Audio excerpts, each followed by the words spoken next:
Les éditions Sixtreed présentent Trois hommes dans un bateau de Jérôme K. Jérôme, interprété par Philippe Lejour.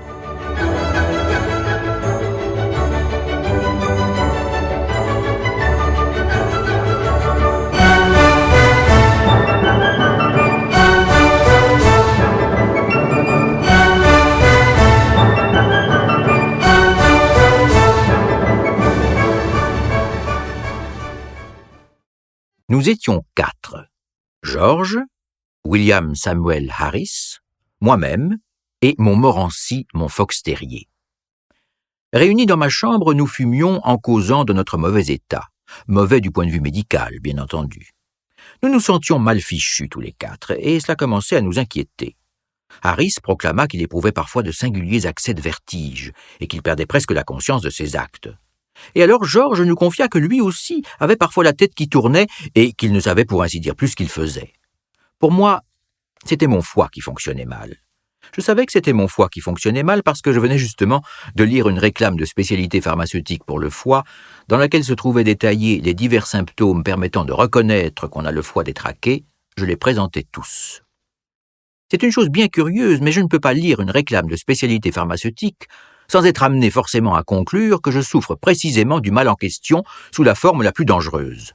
Le diagnostic me paraît chaque fois correspondre exactement à tous les symptômes que je ressens. Je me rappelle être allé un jour au British Museum pour me renseigner sur le traitement d'une légère indisposition dont j'étais atteint.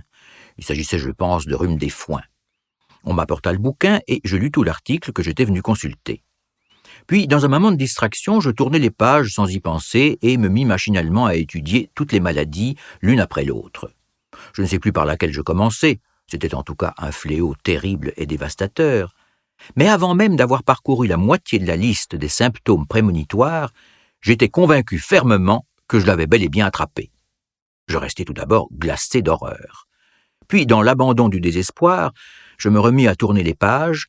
J'arrivai à la fièvre typhoïde, lus les symptômes, découvris que j'avais la fièvre typhoïde, que je devais en souffrir depuis des mois sans m'en douter. Je demandai ce que je pouvais bien avoir encore, arrivé à la page de la danse de Saint-Guy et constater, comme je m'y attendais, que j'en étais également atteint. Mon cas devenait intéressant. Je résolus de tirer la chose au clair et repris depuis le début par ordre alphabétique. Lus l'article consacré à l'alopécie, et appris que je l'avais déjà contracté et que la période aiguë se déclarerait dans une quinzaine environ. Le mal de Bright, je fus soulagé de le voir, je n'en souffrais que sous une forme bénigne, et à cet égard je pouvais vivre encore des années. Le choléra, je l'avais, avec des complications graves. Et quant à la diphtérie, je devais en être atteint de naissance. Je piochai consciencieusement les 26 lettres de l'alphabet d'un bout à l'autre, et pour conclure, la seule maladie que je n'avais pas était l'idarthrose des femmes de chambre. Je m'en sentis un peu vexé au début. Pourquoi n'avais-je pas l'idarthrose des femmes de chambre? Pourquoi cette réserve jalouse? Ça me semblait quasi injuste. Mais au bout d'un moment, je réfrénai mes sentiments trop accapareurs, je réfléchis que je collectionnais déjà toutes les autres maladies connues de la pharmacopée, et devenant moins égoïste, je me résignai à me passer de l'idarthrose des femmes de chambre. La goutte, sous sa forme la plus pernicieuse, paraît-il, s'était emparée de moi à mon insu. Et la zymosis, j'en souffrais évidemment depuis mon adolescence. La zymosis étant la dernière maladie du livre, j'en conclus que je n'avais plus rien d'autre. Je restais à méditer. Quel cas intéressant je devais être du point de vue médical. Quelle acquisition je ferais pour un cours de professeur. Les étudiants seraient dispensés de courir les hôpitaux s'ils me possédaient. J'étais à moi seul tout un hôpital. Il leur suffirait tout bonnement de faire le tour de mon individu, et après cela, ils pourraient avoir leur diplôme. Je me demandais ensuite combien de temps il me restait à vivre. J'essayais de m'examiner, je me tâtais le pouls, je ne réussis pas tout d'abord à le sentir, puis tout d'un coup, il se mit en train. Je tirai ma montre et chronométrai ses pulsations. J'en trouvais 147 à la minute. J'essayais de tâter mon cœur, impossible de percevoir ses battements, ils s'étaient arrêtés. J'ai eu depuis des raisons de croire qu'il devait être là quand même et qu'il devait battre, mais je n'en répondrais pas. Je me tapotais sur tout le devant du corps, depuis ce qu'on appelle ma taille jusqu'à ma tête, et j'allais un peu au-delà de chaque côté, et je remontais un petit peu dans le dos. Mais je ne parvins pas à sentir ni à entendre quoi que ce fût. Je tâchais de regarder ma langue, je la tirais le plus loin possible et fermais un œil pour essayer de l'examiner avec l'autre. Je ne pus en voir que le bout, et la seule chose que j'y gagnai, ce fut de me persuader encore davantage que j'avais la fièvre scarlatine. En entrant dans cette salle de lecture, j'étais un homme heureux et bien portant, j'en sortis courbé en deux à l'état de misérable épave.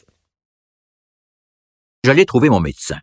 C'est un de mes vieux camarades qui me tâte le pouls, me regarde la langue, et puis me parle de la pluie et du beau temps, le tout gratis, quand je me figure que je suis malade. Je pensais que ce serait lui rendre service d'aller le trouver alors. Ce dont un docteur a besoin, me disais-je, c'est de pratique. Il aura ma personne.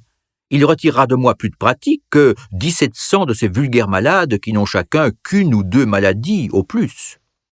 J'arrivai donc chez lui tout fier, et en me voyant, il me dit « Eh bien, qu'est-ce que tu as ?» Je lui répondis « Je ne te ferai pas perdre ton temps, mon cher vieux, en te racontant ce que j'ai. La vie est brève, et tu risquerais fort de trépasser avant que j'y finis. Je préfère te dire ce que je n'ai pas. Je ne suis pas atteint de l'idarthrose des femmes de chambre.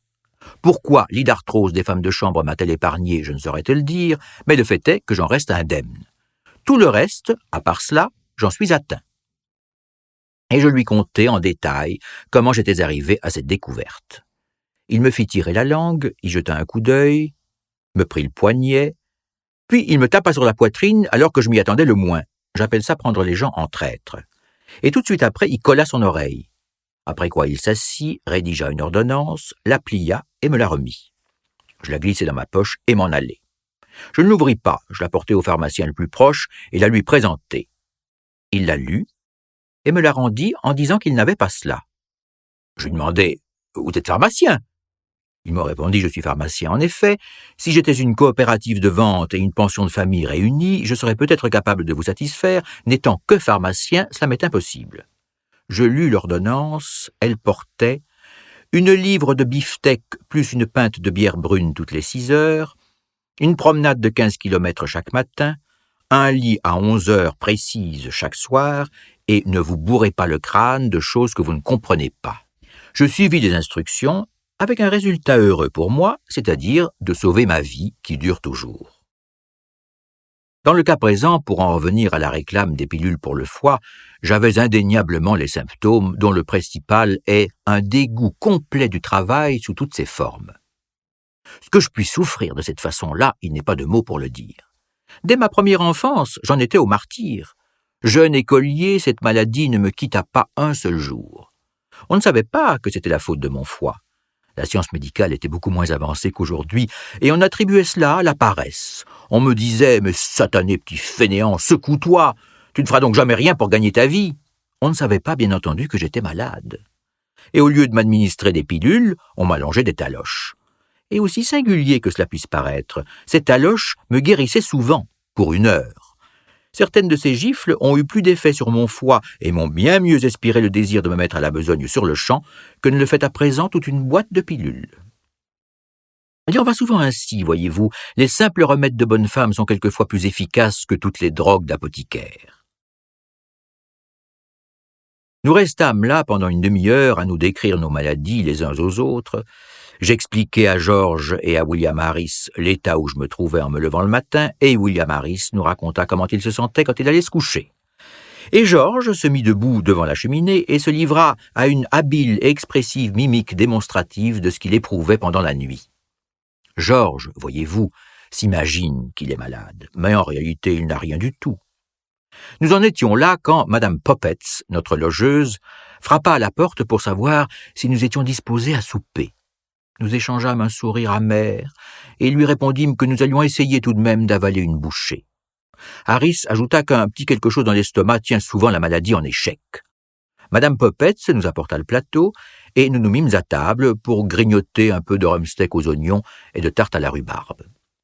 Je devais être très affaibli en ce temps-là car je me souviens qu'au bout d'1 demi-heure à peine, je n'avais plus aucun goût à manger, ce qui ne m'est pas habituel, et je m'abstins de fromage.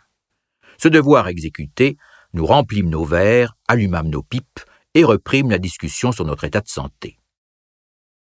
Ce que nous avions au juste, aucun de nous n'aurait su le dire, mais l'opinion unanime fut que le mal, quelle qu'en fût la nature, était le résultat du surmenage. Ce qu'il nous faut, proclama Harris, c'est du repos. Du repos et un changement complet, affirma Georges.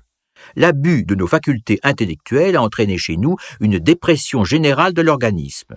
Le changement de milieu, l'absence de la nécessité de penser rétabliront notre équilibre mental. Georges a un cousin qui se pare d'habitude sur les registres d'hôtel de la qualité d'étudiant en médecine, ce qui fait que notre ami tient plus ou moins de famille sa façon doctorale d'exposer les choses. Je pensais comme Georges et j'insinuais que nous devions chercher un coin vieillot et bien tranquille, loin de toute bousculade affolante, où nous passerions à rêver toute une radieuse quinzaine parmi des rues somnolentes.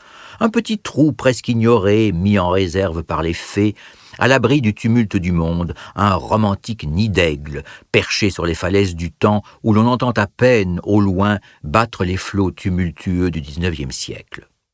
Harris déclara qu'à son idée, ce serait assommant. Il connaissait trop le genre de patelin que je voulais dire, où chacun va se coucher à 8 heures, où il n'y a pas moyen pour or ni pour argent d'avoir un journal de course, et où il faut faire 15 kilomètres de marche pour trouver du tabac convenable. Non, dit Harris. Si on veut du repos et du changement, rien ne vaut une croisière en mer. Je m'opposais fortement à la croisière en mer. Ce genre de sport vous fait du bien quand il doit durer une paire de mois, mais pour une semaine, c'est nuisible.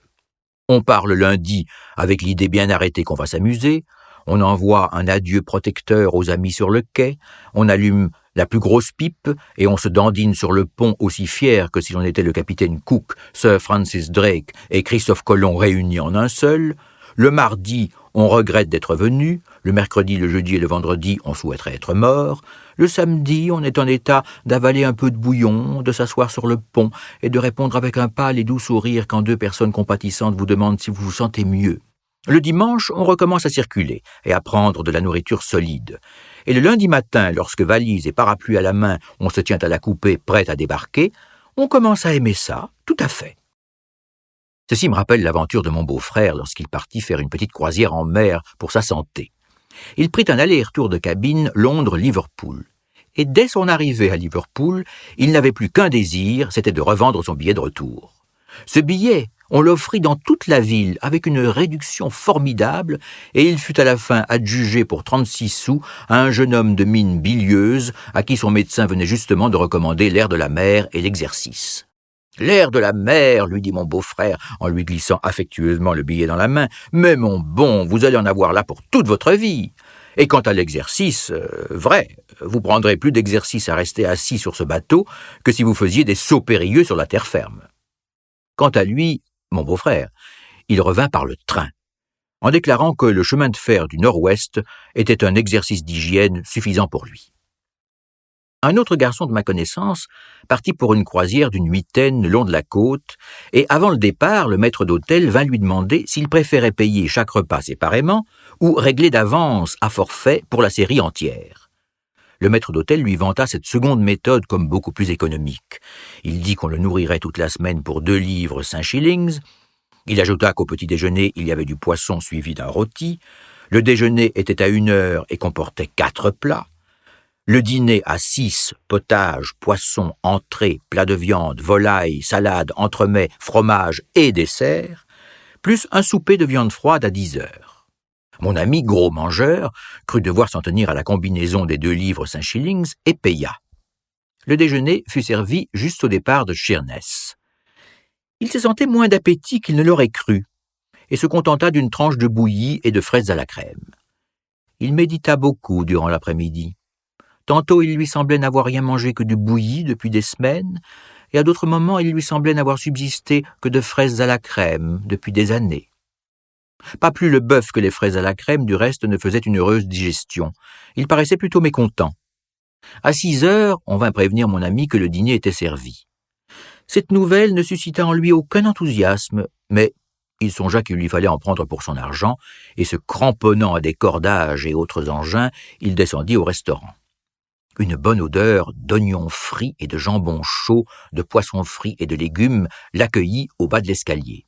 Le maître d'hôtel surgit avec un sourire patelin et lui demanda « Qu'est-ce que je puis apporter à monsieur ?»« Emportez-moi hors d'ici » répliqua l'autre d'une voix éteinte. On l'emmena au plus vite en haut et on l'accota penché sur la lisse de tribord. Les 4 jours suivants, il observa un régime simple et innocent de biscuits et d'eau de sels. Mais vers le samedi, il reprit le dessus et se mit au thé léger et au pain grillé. Le lundi, il se gorgeait de bouillon de poule. Il quitta le bateau le mardi, et tandis que celui-ci s'éloignait du débarcadère, il lui lança un regard plein de regret. « Le voilà qui s'en va, dit-il, qui s'en va en portant à son bord pour 2 livres de nourriture qui m'appartient et que je n'ai pas eu. » Il affirmait que si on lui avait laissé un jour de plus, il en serait venu à bout.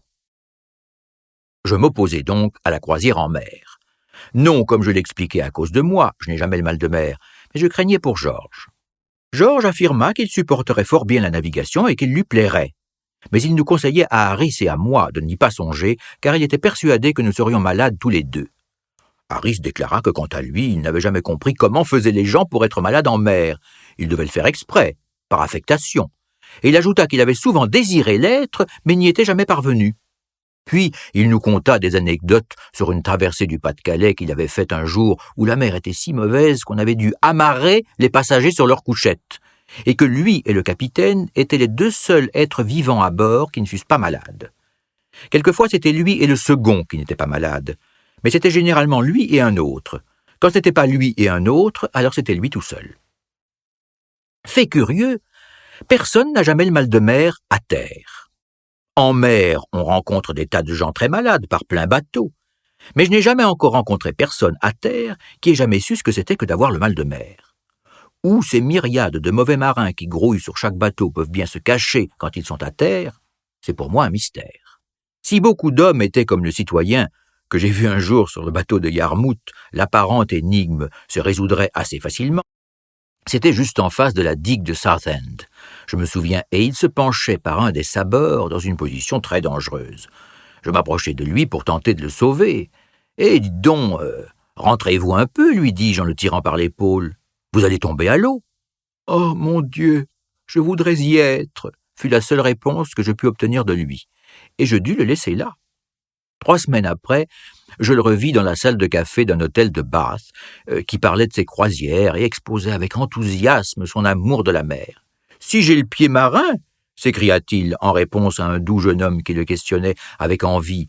« Eh bien, j'avoue que je me suis senti légèrement indisposé, mais une seule fois. C'était au large du Cap Horn. Le navire fit naufrage le lendemain. Je lui dis « N'étiez-vous pas un peu barbouillé devant la digue de Southend un jour où vous demandiez à tomber à l'eau ?»« La digue de Southend ?» répliqua-t-il d'un air étonné. « Oui, en allant à Yarmouth. Il y a eu vendredi 3 semaines. »« Oh, ah oui, répondit-il avec un sourire. Maintenant je me rappelle, j'avais la migraine cet après-midi-là. C'était, voyez-vous, la faute des pickles.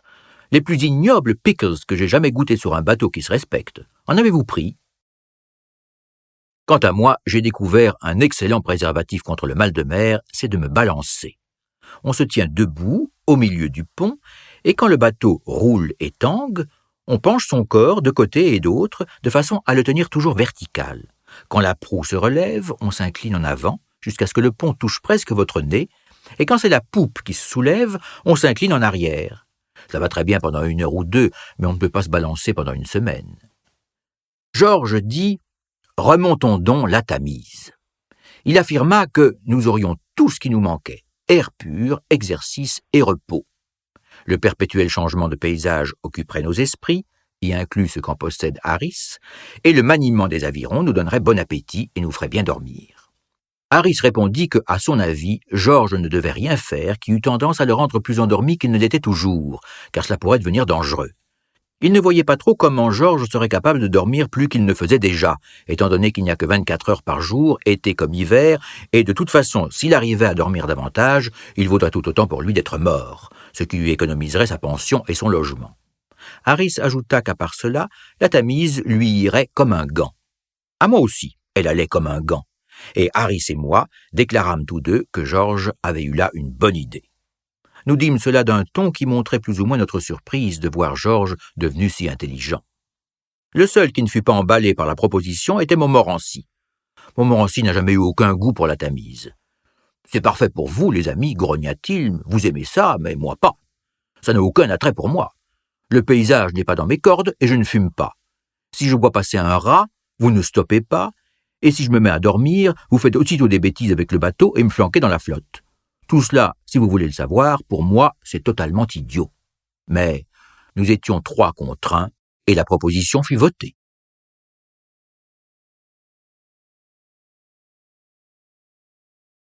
Nous résolûmes de partir le samedi suivant de Kingston.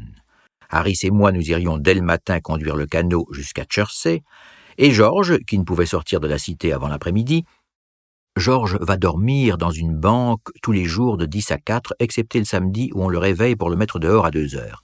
Nous y retrouverait. Devions-nous camper en plein air ou coucher dans les auberges? George et moi, nous étions pour camper en plein air. Ce serait si bellement primitif et libre, si patriarcal. Lentement, le souvenir vermeil du soleil défunt s'évanouit au sein des nuages gris et mornes. Silencieux comme des enfants en deuil, les oiseaux ont cessé leur ramage, et seul le cri plaintif du coq de bruyère et le rauque croassement de la corneille troublent le silence solennel qui plane sur le lit du fleuve où le jour mourant exhale son dernier soupir. Des bois indistincts sur les 2 rives, les ombres grises, armées fantomales de la nuit, sortent et s'avancent à pas muets pour chasser les dernières lueurs attardées, et effleurent de leurs pieds invisibles les hautes herbes ondulantes et les roseaux qui soupirent. La nuit, sur son trône sombre, déploie ses noires ailes au-dessus du monde obscurci, et du haut de son palais fantôme qui illumine les pâles étoiles, elle règne dans la paix silencieuse. Alors nous abritons notre petit bateau dans quelque recoin paisible, la tente est vite dressée, on fait cuire et on mange le frugal souper, puis on bourre et on allume les grosses pipes, et d'agréables bavardages s'échangent à mi-voix musicalement. Dans les silences de la conversation, le fleuve, jouant alentour du bateau, chuchote ses vieux contes et ses secrets, chantonne tout bas la vieille chanson puérile que depuis tant de 1000 et 1000 ans il module et qu'il redira encore tant de 1000 ans à venir, avant que sa voix ne se casse de vieillesse. Une chanson que nous, qui avons appris à aimer son changeant visage, qui nous sommes si souvent blottis dans son sein fluide, croyons parfois comprendre, mais sans pouvoir exprimer en paroles vulgaires l'histoire que nous venons d'écouter. Et nous restons là sur son bord, tandis que la lune qu'il aime, elle aussi, se penche pour le baiser d'un baiser de sœur et l'enlace étroitement de ses bras d'argent. Et nous le regardons couler, sans arrêt, chantonnant et chuchotant à la rencontre de son roi, la mer. Jusqu'au moment où nos voix se taisent et où les pipes s'éteignent, et où nous, banaux jeunes gens de tous les jours, sentons monter en nous tout un flot de pensées inconnues, mi-douces, mi-mélancoliques, et n'éprouvons plus le désir ni le besoin de parler. Et alors nous nous levons en riant, secouons les cendres de nos pipes archifumées, nous nous disons bonne nuit, et bercés par le clapotis de l'eau et le bruissement des feuillages, nous nous endormons sous les étoiles et rêvons que la terre est redevenue jeune. Jeune et aimable comme elle l'était avant que les siècles de la hâte et du souci eussent ridé son beau visage, avant que les péchés et les folies de ses enfants eussent vieilli son cœur aimant, aimable comme elle l'était dans ces jours lointains où, jeune mère, elle nous choyait, nous ses enfants, sur son sein profond, avant que les attraits de la civilisation factice nous eussent détournés de ses tendres bras, avant que les ricanements venimeux de l'artificiel nous eussent fait honte de la simple vie que nous menions avec elle, de la simple et majestueuse demeure où l'humanité naquit il y a tant de milliers d'années. Harris dit « Oui, mais s'il pleuvait, impossible d'élever jamais Harris vers les hauteurs. Il n'y a en Harris aucune poésie, aucune folle aspiration vers l'impossible. Jamais il n'arrive à Harris de pleurer sans savoir pourquoi. Si les yeux de Harris s'emplissent de larmes, on peut parier que c'est parce qu'il vient de manger des oignons crus ou qu'il a mis trop de sauce Worcester sur sa côtelette. Si par exemple, vous trouvant le soir au bord de la mer avec Harris, vous lui disiez « Chut, n'entends-tu pas ?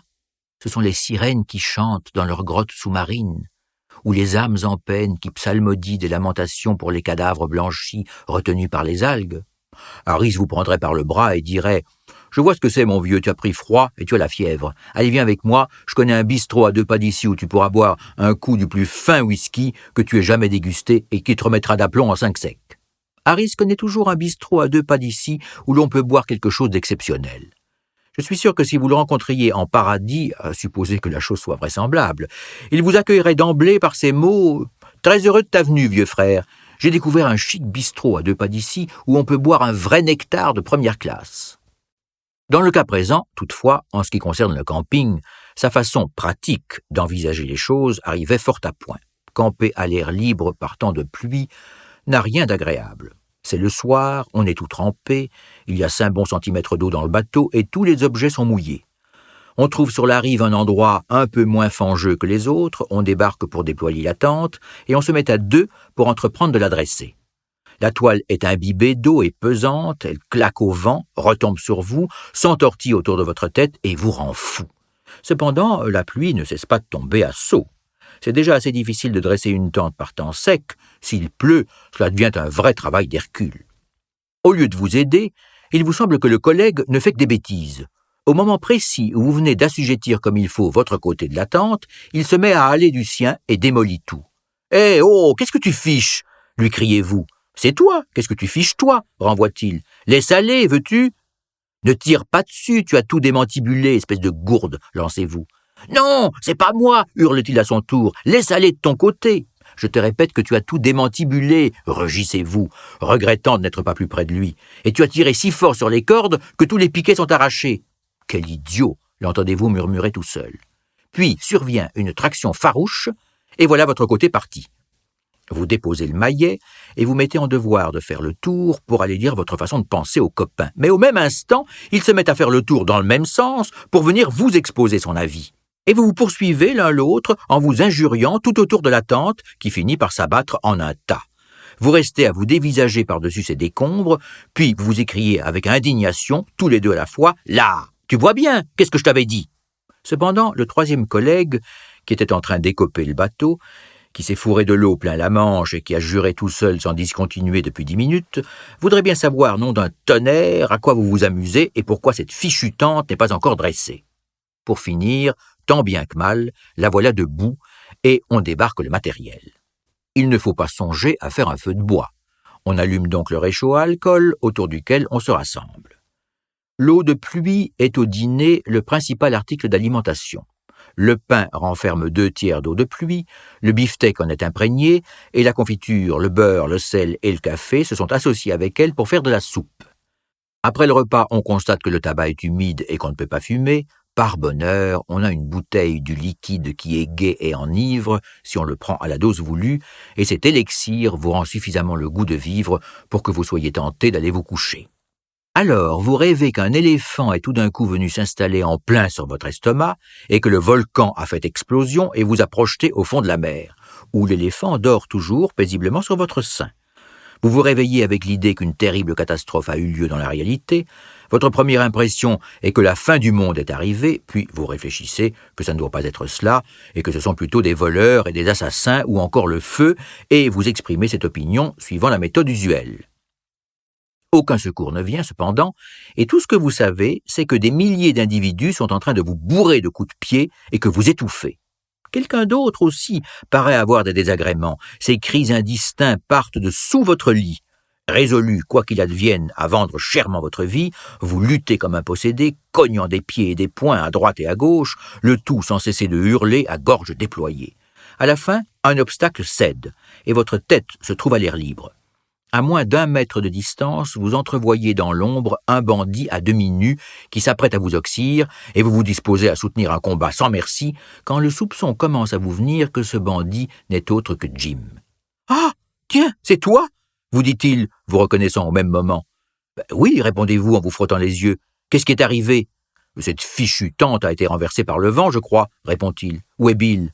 Alors vous unissez vos voix tous les deux pour appeler « Bill !» Et le sol au-dessous de vous ondule et se soulève, et la voix étouffée que vous entendiez tout à l'heure réplique du milieu des ruines « Vous êtes assis sur ma tête.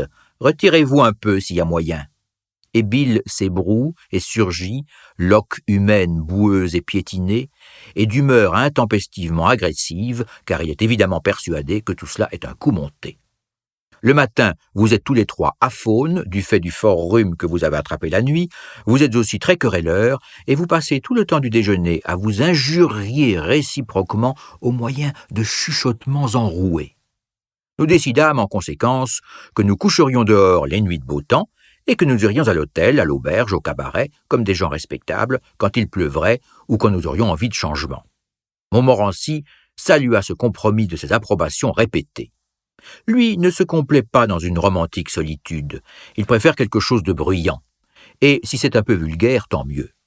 À voir Montmorency, on s'imaginerait volontiers que c'est un ange envoyé sur la terre pour une raison inconnue de l'humanité, sous la forme d'un petit fox terrier. Montmorency vous a un de ces airs « Oh, que ce monde est méchant et comme je voudrais tellement faire quelque chose pour le rendre meilleur et plus noble !» qui a déjà fait monter les larmes aux yeux de pieuses vieilles personnes, dames et messieurs. Quand il eut commencé de vivre à mes dépens, je ne croyais jamais au début que j'arriverais à le garder longtemps. Il m'arrivait de le contempler assis sur le tapis et les yeux levés vers moi, et je me disais « Oh, ce chien ne vivra pas. Il va être emporté dans l'empyrée sur un char de feu, c'est inévitable. » Mais lorsque j'eus payé des indemnités pour une douzaine de poulets qu'il avait tués, quand je l'eus arraché, grognant et gigotant par la peau du cou, à 114 batailles de rue, quand un chat crevé m'eût été présenté par une vieille sorcière en furie qui me traita d'assassin, quand j'eus été cité en justice par un de mes voisins sous l'accusation de tenir en liberté un animal féroce, qu'il avait assiégé pendant plus de 2 heures par une nuit glaciale dans son propre réduit à outils, d'où il n'osait plus sortir, quand j'eusse appris que le jardinier, sans que je le sache, avait gagné 30 shillings en le mettant à tuer des rats au concours de vitesse, alors je commençai à croire que peut-être bien, en fin de compte, il lui serait permis de rester sur terre encore un bout de temps. Rôder autour des écuries, rassembler une bande de chiens les moins recommandables qui soient dans la ville et les emmener faire le tour des quartiers populaires pour se battre avec d'autres chiens peu recommandables, c'est l'idée que Montmorency se fait de la belle vie. Et voilà pourquoi, comme je l'ai déjà dit, il donna à la proposition de loger dans les auberges, cabarets et hôtels sa plus vigoureuse approbation. Ayant ainsi réglé la question du coucher à la satisfaction de tous quatre, il ne nous restait plus qu'une chose à mettre au point, ce qu'il nous fallait emporter. Nous avions commencé à en parler quand Harris déclara qu'il en avait assez de palabrer pour ce soir et nous proposa de sortir de rire un peu, ajoutant qu'il avait découvert un bistrot à 2 pas où l'on trouvait un certain whisky irlandais qui valait la peine d'être dégusté. George avoua qu'il se sentait soif. C'est l'habitude de George depuis que je le connais, et comme j'avais le pressentiment qu'un peu de grog ou whisky très chaud avec une tranche de citron ferait du bien à ma maladie, la suite du débat fut d'un commun accord reporté au lendemain soir, et l'assemblée se coiffa et sortit.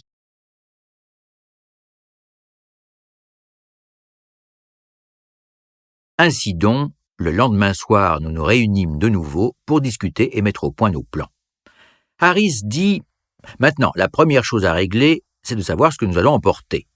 Toi, Jérôme, tu vas prendre un morceau de papier et écrire, et toi, Georges, le catalogue d'épicerie. Et quelqu'un me donnera un bout de crayon, et alors je dresserai la liste. » Ça, c'est du Harris tout pur. Il est toujours prêt à se charger lui-même de tout et à faire exécuter la besogne par les autres. Il me rappelle à tout moment mon oncle Podger. Quand mon oncle Podger entreprenait de faire un petit arrangement, c'était du haut en bas de la maison un remue-ménage, comme personne n'en avait jamais vu de sa vie. Un tableau venait d'arriver de chez l'encadreur et se trouvait dans la salle à manger en attendant d'être posé. Ma tante Podger demandait ce qu'il fallait en faire, et mon oncle répondait « Laisse-moi faire, c'est moi que ça regarde, tu n'as pas besoin de t'en occuper, ni personne, je me charge de tout. » Et alors, il retirait sa redingote et commençait. Il envoyait la bonne chercher pour 10 sous de clous, puis faisait courir après elle un de ses garçons pour lui dire de quelle taille il les fallait. Et de cette manière, il mettait graduellement en branle-bas toute la maison. « Allons, Will, va me chercher mon marteau, criait-il, et toi, Tom, apporte-moi la règle. Et j'aurai besoin d'un escabeau pour monter dessus. Et je ferais bien d'avoir aussi une chaise de cuisine. Jim, tu vas courir chez Monsieur Goggles, tu lui diras que ton papa le salue bien, et espère que sa jambe va mieux, et voudrait-il avoir l'obligeance de lui prêter son niveau d'eau.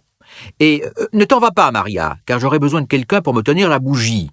Et quand la bonne rentrera, il lui faudra ressortir pour aller chercher un bout de cordelière à tableau. Et Tom, où est Tom? Tom, viens ici, j'ai besoin de toi pour me tendre le tableau. Et alors, il soulevait le tableau et le laissait choir.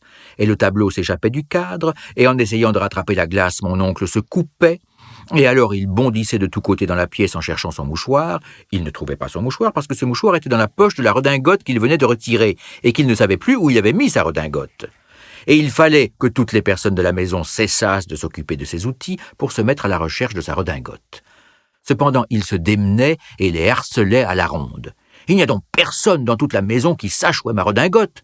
Je n'ai jamais vu des empotés comme ça. Vous êtes là, 6, et vous ne savez pas trouver une redingote que j'ai déposée il n'y a pas 5 minutes? Sacré 1000 milliards !» Alors il se levait, et constatant qu'il était assis dessus, il s'écriait « Oh, ça va bien, ne cherchez plus, je viens de la retrouver tout seul. Autant vaudrait demander à un chat de retrouver un objet que de s'attendre à ce que des gens comme vous le découvrent. » Et quand une demi-heure s'était écoulée à lui panser le doigt, et qu'on avait acheté une nouvelle glace, et qu'on avait apporté les outils et l'escabeau et la chaise et la bougie, c'était une nouvelle représentation. Toute la famille, y compris la bonne et la femme de ménage, se tenait autour de lui en demi-cercle, prête à l'aider. Il fallait 2 personnes pour tenir la chaise. Une 3e l'aidait à monter dessus et l'y maintenait. Une 4e lui tendait un clou, et une 5e lui passait le marteau. Il prenait le clou et le laissait tomber. « Ça y est !» disait-il d'un ton vexé. « Voilà le clou perdu. » Nous espérons que vous avez apprécié cet aperçu. Pour continuer à écouter ce livre audio sur Google Play Livres, utilisez le lien dans la description de la vidéo.